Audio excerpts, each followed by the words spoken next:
allows you to take control of your own money, okay? So that you can control and then you can manage your own finance. It's a good thing. Because, you know, if you look at the wealthy people, right, and versus the poor people, the main difference is not that the wealthy people are more smarter than the poor people. It's just that they know how to manage their money and they know how to take control, take action. They're responsible with their own. So that's the thing. So if you want to be wealthy, you want to live, you know, you want to retire richer, then you start taking control. Because nobody will care more than you do. It's your money, okay? So no one cares more about your money than you do. And if you want to be wealthy, live a comfortable life, then the first thing you need to learn is to take control and manage your own finance. Agree? Yep. And if you learn how to take control and manage your money inside your self-managed super fund, it's also help you to learn how to manage outside as well. And this is why this is the financial education, because financial education can make you wealthy. But, you know, university education, just to give you a job, not going to make you richer or wealthy and so forth. Just give you a job. But what you want is you want to learn all this financial education. And it's learnable skill.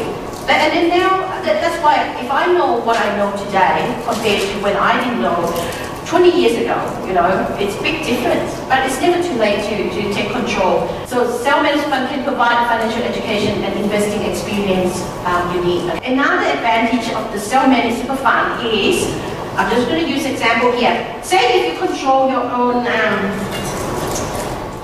money, right? And you have a BHP. Okay, we've got A is accumulation, P is pension. And you know, under accumulation, the tax of income is 15%, then CGT is 10%, income, CGT. But in the pension, what happened? How much? Zero and zero, right?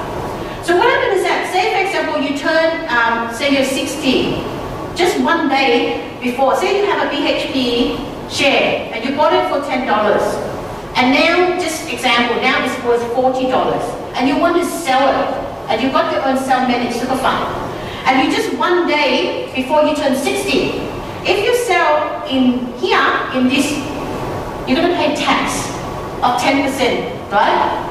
But if you can wait for one more day, then your birthday just went past the 60 and you sell it, how much you pay the tax? Exactly. But can you do that in the retail fund? You can't, right? Because you can't go and tell the fund manager, wait, I couldn't turn 60, don't sell my share. You know, the managing, you can't do it. Do you understand? So that's why when you take control, you can control these as well. But in the retail fund, it's a big environment, it's so many members, they're not going to look after just you. But in the self-managed super fund, you hold the checkbook, you hold them, you take all the control. Same as property. Right? See, you have a property, you bought it for, just say, 100,000. And when you retire, before you retire, it's worth 500,000. So you make 400,000 capital gains tax, capital gains. Can you wait just one more day after you turn 60 and then you sell it? Just one more day. Big difference. And if you can keep all this money and doesn't have to go to the, you know, in US, it's so funny. They say money go to the tax man is they call Uncle Sam, right? Because it's US. But what do you think in Australia they call?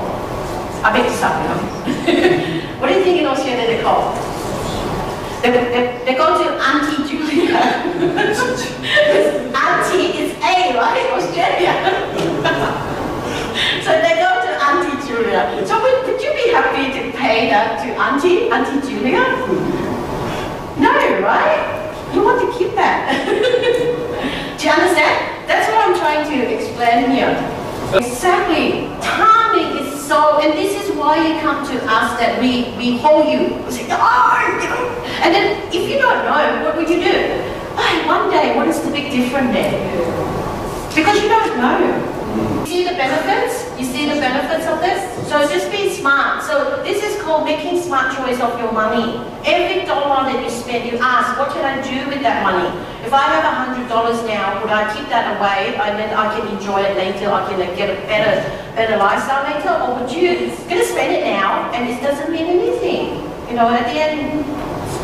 Like you have to think of ahead of the future, and then it will make. So this is the example. This is a very powerful, but this is the financial education that when you got it, you stick to it, and you will be aware of it, and you don't make stupid decisions to do it. You know what I mean? Because sometimes like we are not always there for you. Like what I mean is like, say for example, you come to a very good offer and you want to sell it. Oh, I got so good. You know, I have to make a decision to sell now.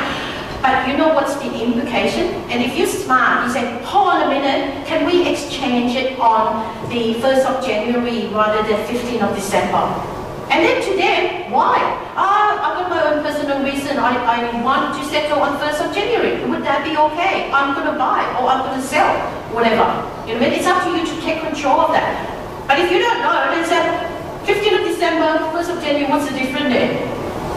Big difference. And when you did it, when you did the transaction and you didn't know, and you said, help, hey Warren, what can I do with the capital gains tax?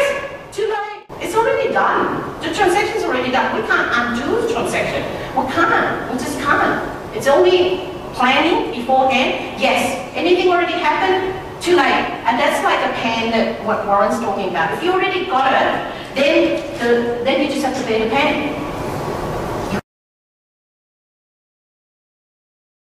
So what I'm trying to say here is that yes, there's the advantages of having your own self-management fund and you got the checkbook, you in control, but you be careful. You can't access the money yet, okay? You can't say, oh, you know, I'm very short with my mortgage, I'm going to take some money out to pay my mortgage, oh, I need a new car, I really need, you know, it's only 40,000, just take it out and buy the car, and tomorrow I'll put the money back. No, you can't. Or say, oh, I want to go holiday, or oh, I want to, oh, I used the wrong checkbook, I paid the wrong bill. You can't. You just can't access to it for your personal use. Because they give you the benefits, but you better behave. Like you can't do it.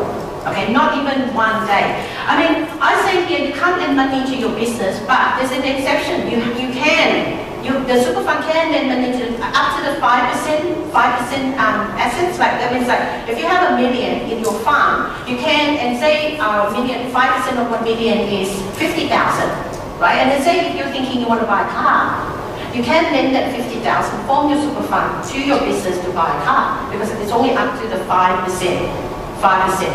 of the balance of the fund. But you can't take the money and say, oh, my friend's in trouble, my relative's in trouble, I'm gonna take this money and lend it to my friend. You can't do that. Okay, you have to remember, and you can't use the super funds to buy. If you already have an existing investment property, residential, you can't get the money from the super funds to buy a residential property. But you can, if you have a commercial property, you can transfer into your super fund. And I'm going to give you an example that I work with one of the clients that I save him so much tax. I was going to say the ATO, I know we're just looking on that, but let's say if you buy antiques in the super fund, you can't own your house. No. Because you get personal benefit. If you buy a Ferrari, you can't drive it. If you buy a Swiss Chalet, as Kay shows, you can't ever stay in one nation. So if you buy a luxury investment property in your super fund, you can't stay in there for 2 hours in there for personal use. Even if you pay for it, you breach the laws. I know they would. So be careful. Don't take your chance. And if you did something wrong, then you will be disqualified. You can't be a trustee anymore.